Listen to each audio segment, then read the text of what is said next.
about some serious stuff,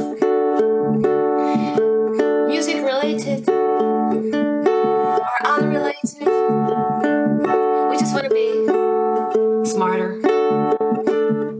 Yeah. Learn from each other. And to teach you and inspire you and have fun. Yeah, that was very artistic. Good job, good job. I can't improvise for the life of me. Lyrics. Okay, I'm gonna put my ukulele back. Okay, so we're here because we wanted to talk about something with Eyal, and we thought that it would be great to stop the conversation we made and continue the conversation here and record it, because it could be pretty useful for others as well. So yeah, it's a teaching thing. Mm-hmm. Maybe, we don't know, because I really wanted to leave it for this moment, so I didn't prepare anything, and Eyal had a question, so go ahead and tell what your question was. Yeah, the reason why we came up with the idea for this video was this is like the story. I always 90-something% of the submissions that I'm making for the flip challenges each week are instrumentals. And sometimes, you want to take it up a notch and do something crazy, like actually sing in your flip. And lately I started singing more than just sending instrumentals. But I found out that I have a serious problem that I don't know how to make melodies. Whenever I sing too monotonically. Like, let's say that I have a chord, like a D chord, and it's like something like that. I can't break it. I can only sing like that, or I can go low like this. But I don't know how to break it into a melody. So everything sounded too monotonically to me, too boring. So I reached out to a few people, including Baruš. I really wanted your opinion the most, because you're one of the few regular singers in the Beatcast, and we also collaborated like once or twice, something like that. And you always amazed me, like, okay, I have these chords for my song. Please improvise something on it, and you actually sang melodies, and I was like, whoa, how does she do that? How does, and not just you, millions of musicians all over the world do that, and I'm still stuck with what I do, which is sing the same chord without changing any of the melody. So I want to be able to have like a 4-chord song and be able to sing melodies on it instead of just a flat line, So, yeah, and you want some advice from me? Not some, a lot of advice, I guess. Whatever. I don't know, because I don't think about it at all. But as you asked, yeah, that's what's amazing, because it comes so naturally to you. Yeah, it comes naturally, but I believe that it's because of a lot of experience. Actually, it's not something, because I have some musical background. It's all amateur, like not professional. But as I was thinking about it, I think that that what helped me the most was that I was singing in a choir. Mhm. And when you sing in a choir, you need to listen to some, other people's voices, but it's rather for harmonies. As for the melody, you sent me, you played a chord three notes that made a basic major chord, and you sang the one of the tone, like the fundamental one. Maybe what I will do is I will use the Chrome Music Lab like this. I cannot play. Yeah, I can use my keyboard. So this is C major, and you sent me something like that, and you were singing the C, and you were singing the C, and then when you were trying to go somewhere else, you created an octave, which is here. It's also the C. Maybe what could help you to start creating melodies would be the intervals. Okay. And do you know what intervals are in music? You'll need to jog my memory because I never learned how to play the keyboards. It is something on my bucket list. It's not related to keyboard, but you can see it. The keyboard is the best thing for visualizing the many things of the music theory. So you don't know you don't know what I also can do this. Yeah, I'm sorry. Now you can see the names of the notes. Yeah. You play guitar and bass, so you are familiar with the fact that there are some names for the notes. Exactly. Right? Yeah. And we have the intervals are actually the distance between two different notes. The octave is C and C. It's 8. It's 8 white keys in between. So it's 1, 2, 3, 4, 5, 6, 7, 8. Not in between, but it's like the distance. Yeah. So the ones in between them. So this is the octave, and this is you are singing the same tone, but the octave up. So if you want to create a melody, you can try experimenting with other intervals, and you can use. I think that piano is actually pretty good for trying to find a melody, and you can use this one, the online one, and I am using my keyboard for playing, from A to L, and the intervals are I don't remember the exact English names for it. It was I'm gonna find it here.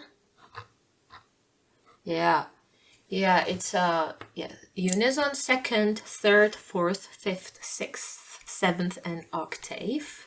So it was second, yeah. When you want to create a second, you can hear that it doesn't go too well together. Right. And it's normal. It creates a lot of tension. You can use the second when you want to create a tension in the melody or in a song. But you normally don't want to have it. You don't want to have it last too long in the song, because it's not comfortable for your ears, because the frequencies are very close to each other. So it's not good for your ears. It's not comfortable for your ears, but it creates this tension. So you can create it for example, for some kind of transitions, or when you want to cause the tension, like bridges. Excuse me? Like when you make bridges on songs. Yeah, something like that. Then we have the third. It's a very very pleasant sound.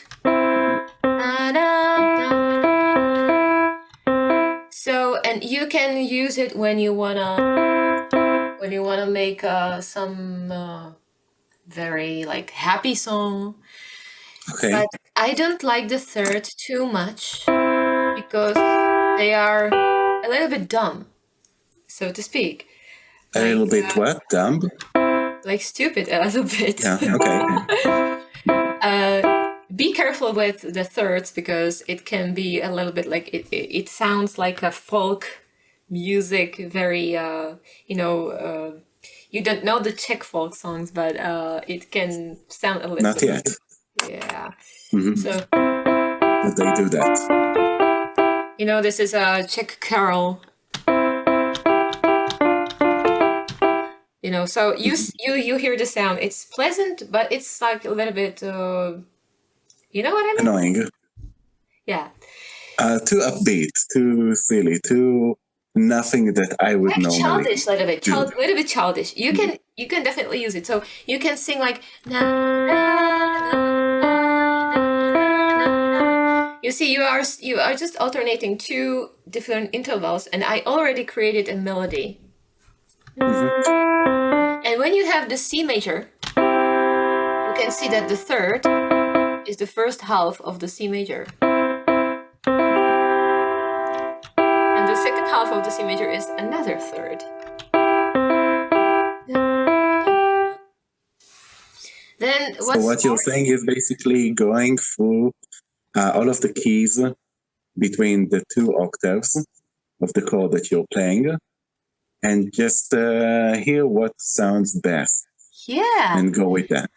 And you can, in Koala, what I do is I create a loop with some like background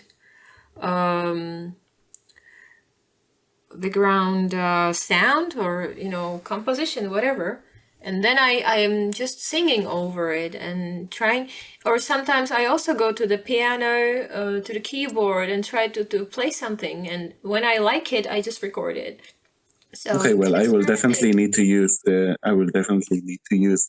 piano, and because I'm still very far away from being able to just improvise. Yeah, so it will help you. And the other thing, I would like to go through all the intervals because I think it's important for you to be able to improvise a little bit more, to remember the sound of the interval. For example, the fourth, we remember in Czech, we remember it because we have this sound for firefighters, for when the siren is. Okay. And this interval is much more interesting. When you want to create, for example, some background vocals, it's pretty nice. Okay. And the fifth is the same. These two intervals are my favorite, and they are very often used in historic music that I am very familiar with. So the fifth and the fourth are pretty interesting, and the fifth. The good thing about the fifth is that it fits. You can use it with minor and major chords. For example, when I have a C minor, you can see that the fifth is still present in there. Still played, yeah. So if I change it from minor to major, the fifth is still working. Fifth is still playing, yeah. Mm-hmm.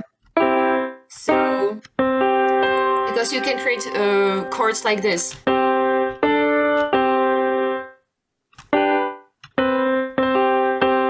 With only the octave and the fifth in between.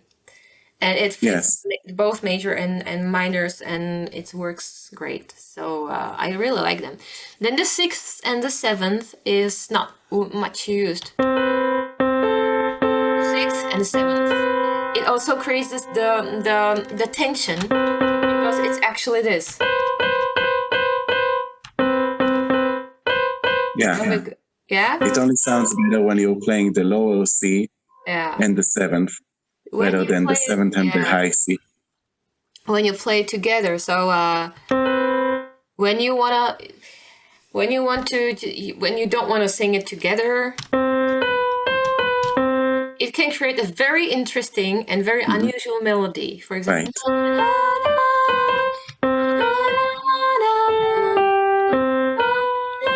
So when you want to make some melody that is like more normal or ordinary, you can choose the third. But when you want to go for something very like original, very unique, you can very. choose the I think seventh more. or the sixth. Yeah. Yeah.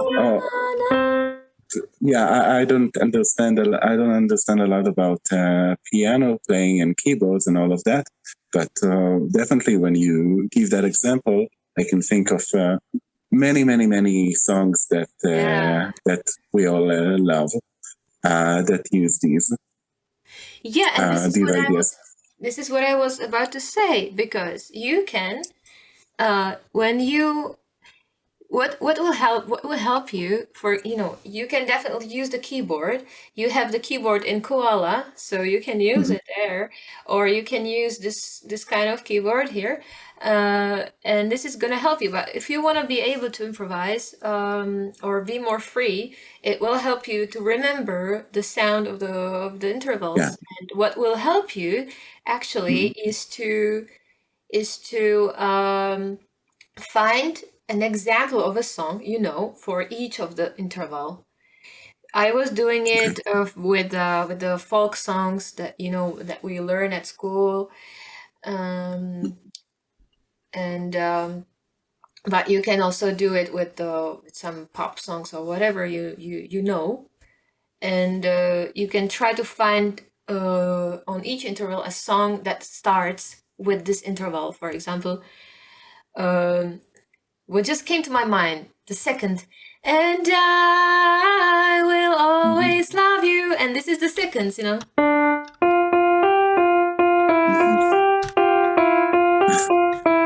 Yeah. So amazing. So, and when the third, the first thing that comes to my mind is the Czech song. So, sometimes I lay. Do you know this? It's Matis Yahoo. Sometimes I lay, and there. I think that you have better knowledge on Israeli music than I do. And you see, it's just the major chord. Sometimes I lay,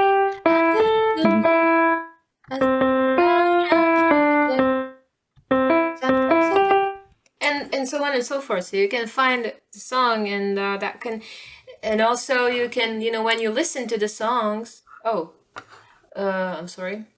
When you listen to the songs, you can like analyze it, like what intervals or what sounds they used, and that I believe that this is gonna help you a lot, because I think that you just didn't know where to go with your voice. Yeah, it sounds like a really good exercise to do. Go for mostly folk pop songs that use these, and just play a basic piano like the website that you were using, or even a regular synth or whatever from an iPad, and find the melodies of what they're singing, and then say, oh my God, Baruš was right. That is the thing. That is the thing that they were doing. I had one more thing I wanted to show you. When, for example, when you play on your guitar, maybe it's gonna be better if I play the ukulele, because you are more used to the strings instruments. When you play a chord, let's say we play the C major again. Okay. Or yeah, the D major is gonna be better because it works more like the 3 notes. You can sing all the notes, na, na, na, and then you can try to find the notes in between. Na, na. Okay. Are you able to sing? Are you able to hear what's in between these two notes? On a guitar, on a ukulele. You play basically the same. Play whatever you want to play. Did you just play the D? Play 2 notes, just 2 notes. Play 2 notes. Yeah, is the fourth. Na na is the fourth.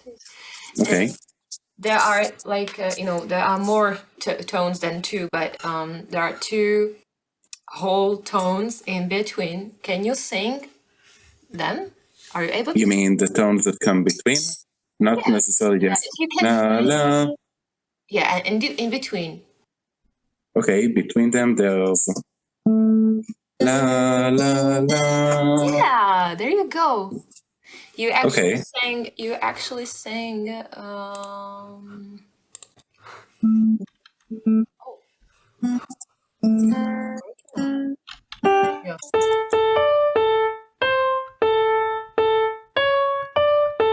You sang something like this. So you use the half the semitone. There are semitones as well, so yeah, you can. Yeah, there are a few notes that come in between these two notes. Yeah, because there are the frets and these are semitones as well. So Mm. yeah, so this is also this is one more advice that I wanted to give you, that you can try to realize what the notes in the chord are, and try to find something in between. Are you referring to their names? No. I was just saying what what you just did. Na na na na na. You got to the fourth, and you sang three more notes, and you can create the melody of one of these tones you found in between these two. Mm-hmm. So you mean la la la la no.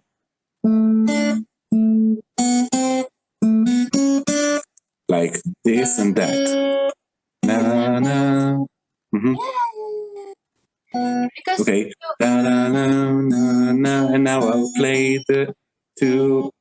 I'll sing like that, but I'll play the two notes. La la la la la la. No, I actually don't think that. No, the opposite. You can play the chord and sing na na na na na na na na. Okay, got it. La la na na na na na na na na na na na. And you can add something more. Na na na na na na na. Yeah,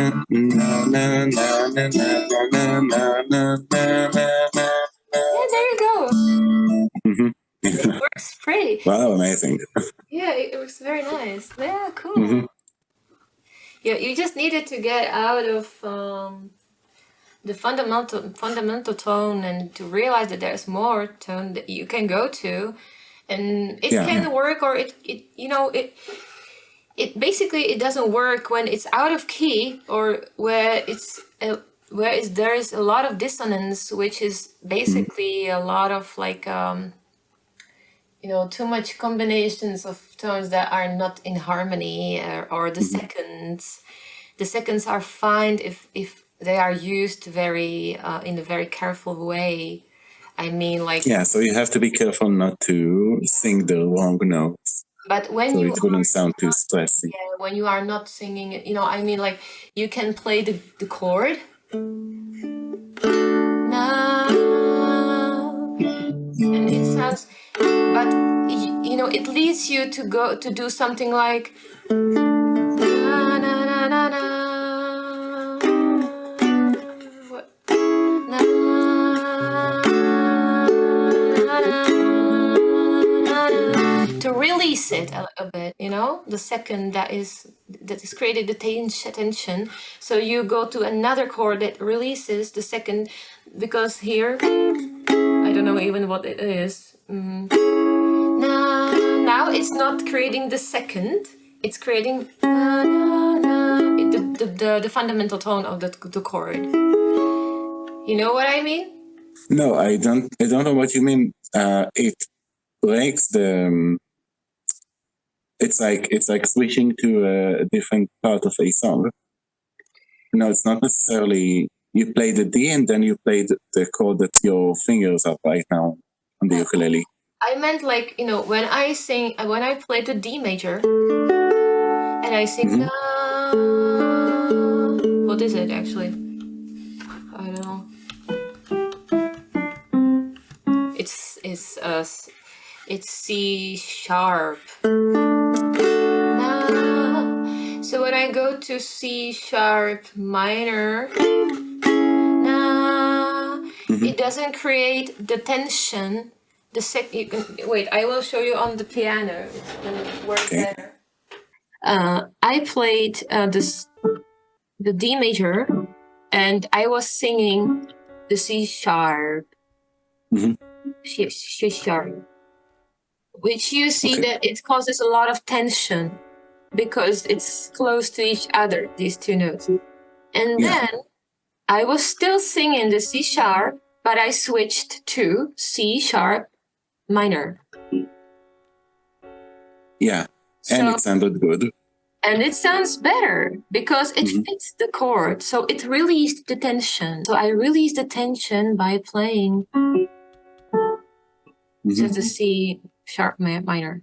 You understand what I mean? Yeah, so it's basically like switching between two chords, like finding the next chord that suits the first one.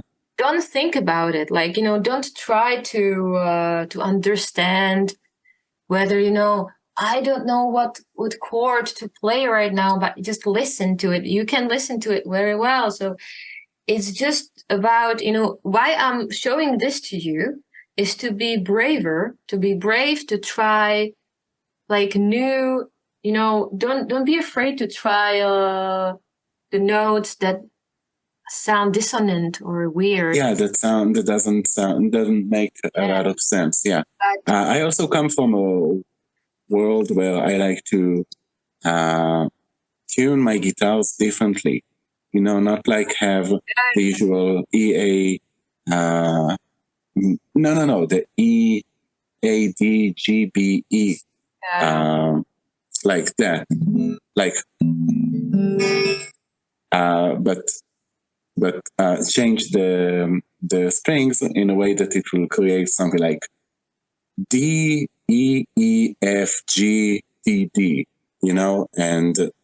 and you can, and what's nice about it is that the way that you place your hands on the guitar, you sometimes create chords that sound pretty dissonant, but they still make sense. They sound like, sometimes they sound full if they're not dissonant, but sometimes they sound edgy when they're like two notes that are very close to each other. Like I don't know, like or something like that. Yeah, it's the third minor, it's the diminished third.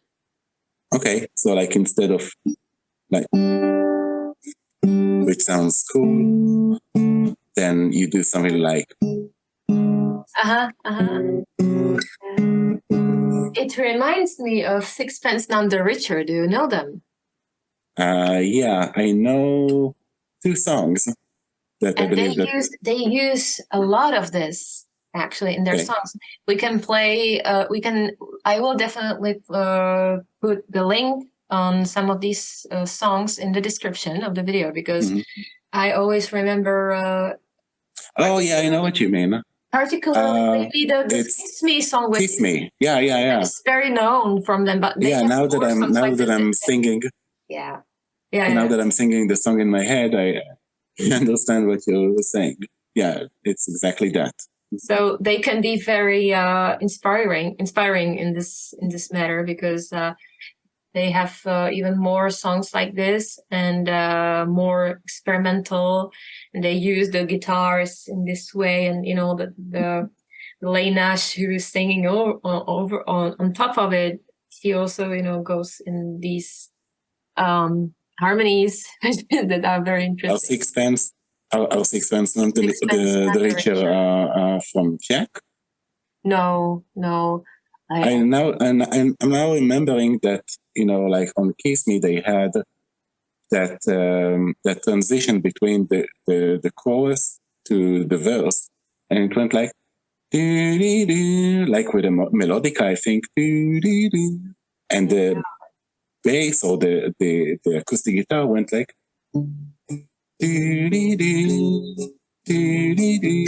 like it went down, like there was like a melody that made that on a melodica, and the chords were a bit dissonant.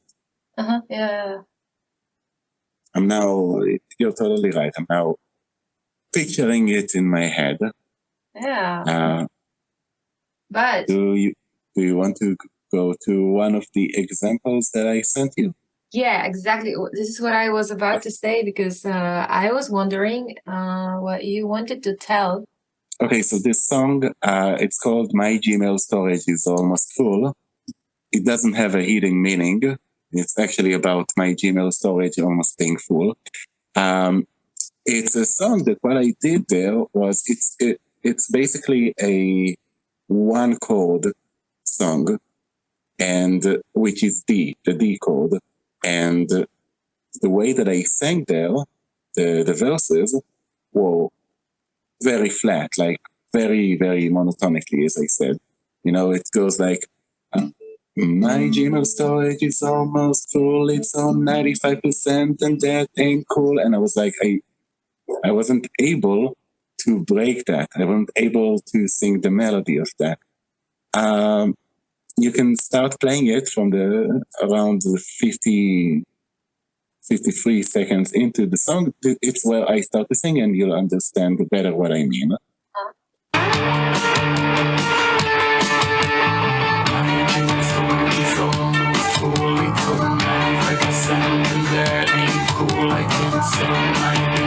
Koala because I can send my everything to Koala because so basically I will have to lay low. I won't make no tracks on the go. Send my Gmail storage is almost full. That's basically it. Yeah, okay. So you also heard the Ginger space coming in the middle of that, and she was able to break that, and what she did was she sang like, my Gmail storage is almost full, it's on 95%, and that ain't cool. Well, I was like, my Gmail storage is almost full, you know, just like that. Very boring. Although it did kind of sound cool, I don't know. I'm not regretting it, but I'm not regretting submitting it, but for example, I would like, in hindsight, I'd like to be able to have not a better melody, but have a melody in there. To be able to choose whether you would use this monotonic thing or more. I just decided to go with that. Just sing it like that. Okay.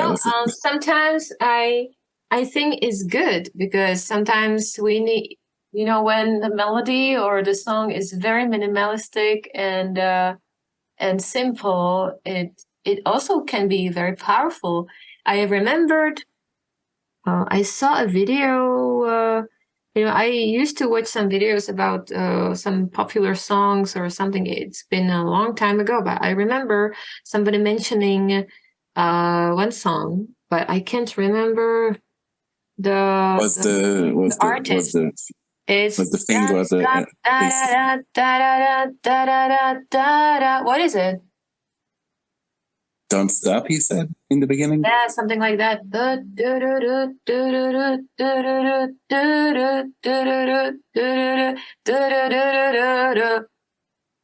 Oh yeah, I'll definitely remember it once we're done making this video. Okay, so this song, I don't remember the artist, but I will look it up and I will put the description in the link I will put the link in the description video. Yeah. Great, that's the way to say it. Yeah, I just want Googling one chord song gives you a list of songs that I don't necessarily know, but there's one song called Electric Avenue by Eddy Grant, if you know that one. I didn't know that it's a one-chord song, but it is a song where they have a changing melody. Okay, I'm gonna look it up. Yeah, this is one chord. It's interesting because when you realize that it's E major, yeah. La na na na na, to the Electric Avenue, and let me take you higher. La na na na na na na, Electric Avenue, and let me take you higher. One chord. It's interesting because I wouldn't probably realize that it was one chord. You know, as you told me. Yeah, me too. Me too. I just wrote down on Google one chord songs. There's a surprising list here. So apparently, there's also many songs that we know and love that feel like they have more than just a couple of chords, but they actually have just one. Yeah, and this is a great example of how to make the song, you know, the techniques, how to make the song more interesting, you know, what you can do actually to make the song like progressing, even though you are using just one chord. So yeah, thank you for that example because it's interesting. Cool. Yeah, apparently. And you also sent me another example of your song. Yeah, so the second example was something that I actually made like 2 weeks ago, which is called Discomfort in Myself, which is the exact opposite of my Gmail storage is almost full because I actually sing in melody. I think it's one of the first real melodic singing songs that I submitted to the Beatcast. I remember that you were also using some harmonizing in this song, right? If I remember it well. Harmonizing was the one that came a week after, actually. I see. So you can totally sense that I'm starting to get obsessed over the whole melodies and harmonies thing. Okay, so where am I supposed to play it? You know, from what? About the 29 seconds in.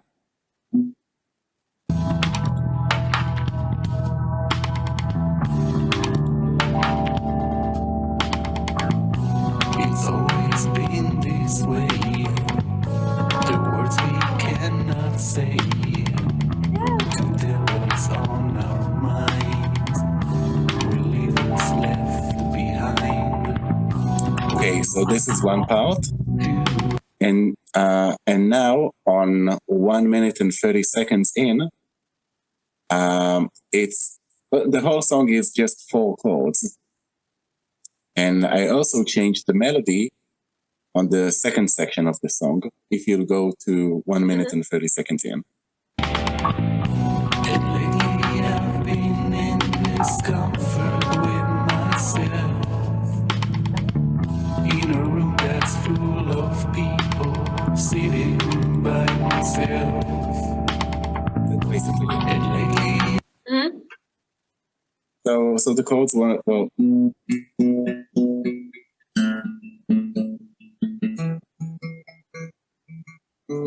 so normally what I would do is sing like the chords, like it's always been this way, the words we cannot say, to tell what's on our mind, we leave us left behind. So, you know, not very interesting, but that's basically the way that even outside of the Koala Beatcast, all of the songs that I recorded, I always sang like that.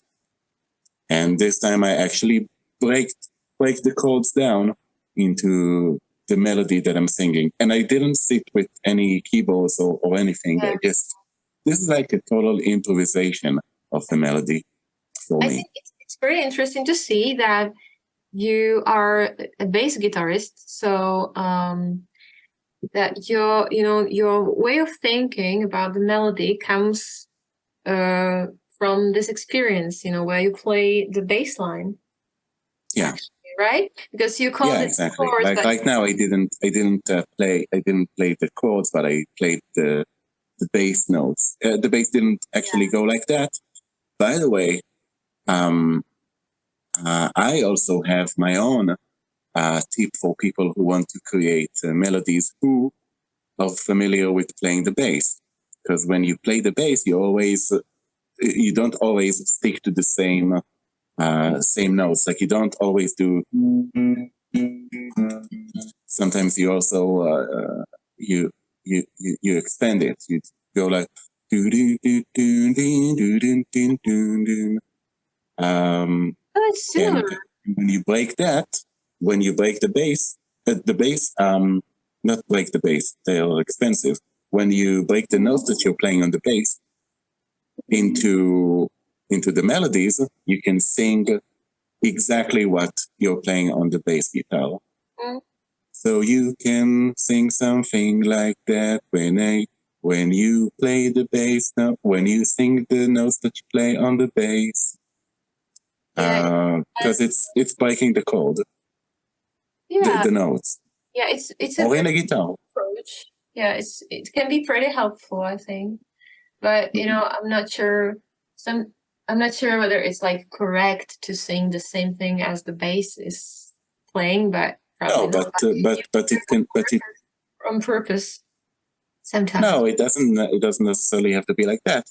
You also can just sit around with the guitar playing the bass notes or with the bass, and just find what you would normally find and replace that with your singing. Yeah. No. And then the bass plays something else, whatever. Mm-hmm. Okay. Cool. So, if you want to, do you want to maybe go back to the Gmail song and try to sing what you would sing if you'd have that? Yeah. If you don't want to, that's totally cool. It's just a suggestion to make the video interesting. Okay, I'm gonna try. This is, pretty great challenge. Yeah, just play the D major, and I'm gonna try to freestyle the melody somehow. Well, we're gonna try. Okay, that's it.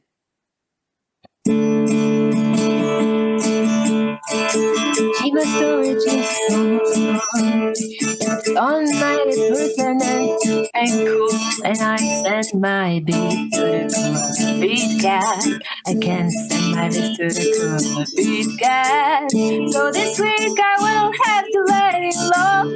I won't make no tracks on the go. I said my Gmail storage is almost full. It's on 96 and that ain't cool, yeah. That was amazing. I hope it wasn't too loud because I put my mic too close to my mouth. Yeah, it did confuse me with the BPM a bit, Yeah, but I think that it worked out. Yeah. Okay, so that was it. Thank you for this idea, because Eyal has always amazing ideas. I also had a short conversation with Bennett Campy about melodies, and I asked him, "Can you please tell me how you improvise your melodies?" And he suggested a trick that I never thought of. That when you play the chords of the song that you want to sing along to, you need to just chillax and whistle along to it.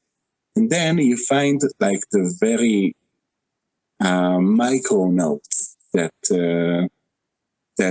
you can't really find immediately on the guitar or the piano or the bass or whatever.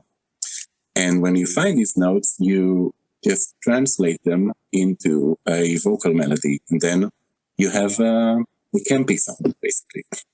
So that's the tip that I got from him. Oh, cool. This is amazing that we have Campy in this video as well, actually. Yeah.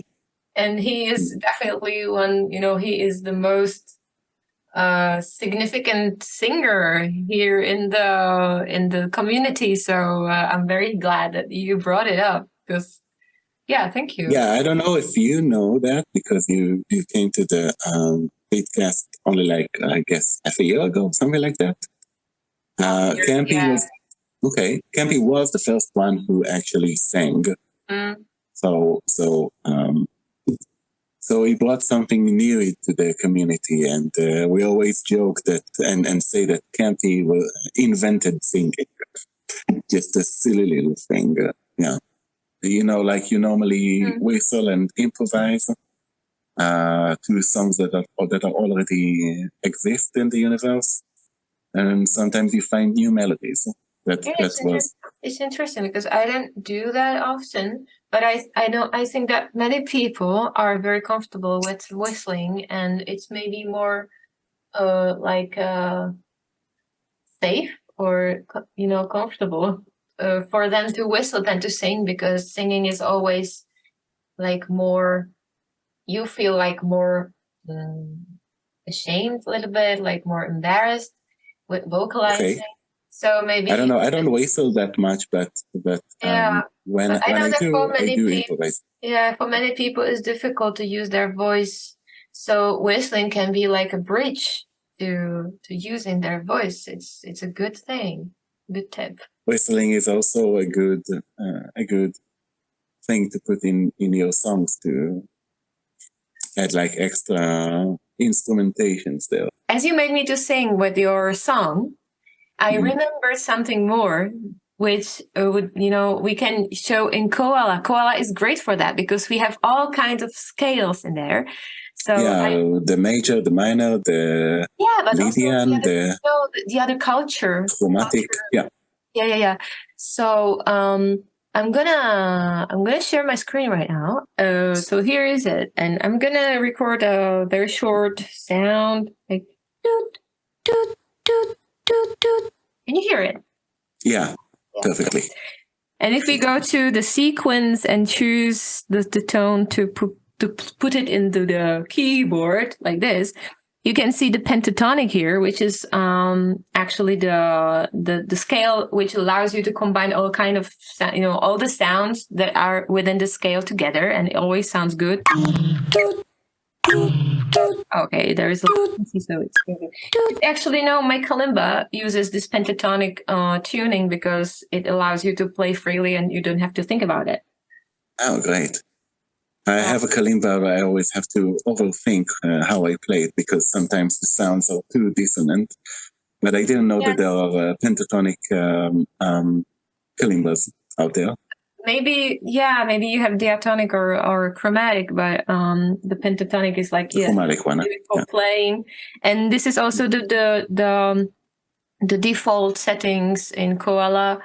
But you can also always switch to another kind of scale. And if you I will use this keyboard, the normal keyboard, which I prefer. And if you just go through these scales, wait, I'm gonna try if.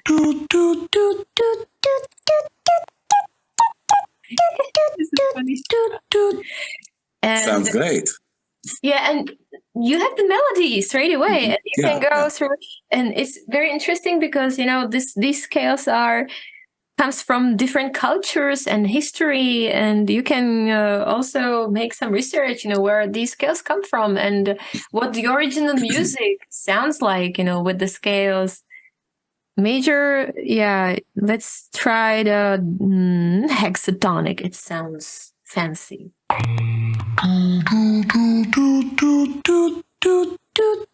It would be pretty interesting to find some chords to it. Like. Okay, listen, I don't know most of these scale names, but I always just click on whatever and just go with the one that sounds the best for me. I don't use it actually, like at all. I always go straight to chromatic, and that's it. I'm used to it. But I always go either for the chromatic or if I want either the major or the minor. But sometimes if you want to be a bit experimenty, you go for the others. But it's a cool trick to cheat your way into making melodies.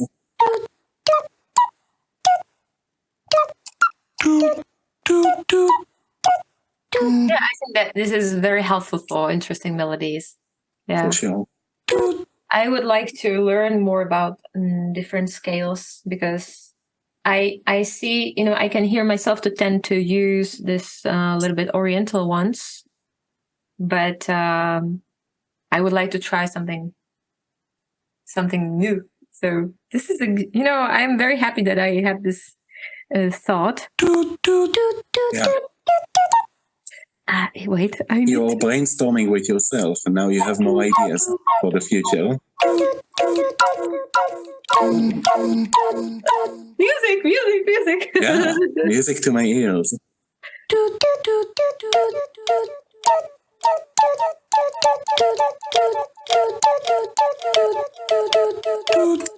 Interesting. Yeah, so that was one more tip for us. Next week, we'll have a normal sample to choose for the next flip challenge. Mm-hmm. I hope that it will have a very obvious vocal thing, so we can do like these cool scale tricks that you just showed. Yeah. Now I'm excited about that. Thank you for the Me too. tip. I'm very curious about your next flip. Cool. Yeah. Me too about yours. Maybe you'll implement some of the things that you just showed us. Yeah, I would like to. Yeah. Okay, so that's it probably. Okay, nothing else to add. Yeah, yeah. I'm really glad that we made this video. It did give me some pointers, and we're discussing it while the current flip challenge is 108, and now we're going to 109. So we'll see if my solos will be more melodic. Then you'll know how much this video influenced me. Yeah, I'm very curious now. And also, if you were able to listen to us until now, to hear, don't hesitate to ask questions in the comments, and comment and like and share, and you know what, like, be nice Koalians, please. Hit that subscribe button. Yeah, subscribe and share and love and all these things. So see you next time. See y'all. Yeah, Have and a great rest of the day. melodies together. Yeah. Rock on, huh? Yeah.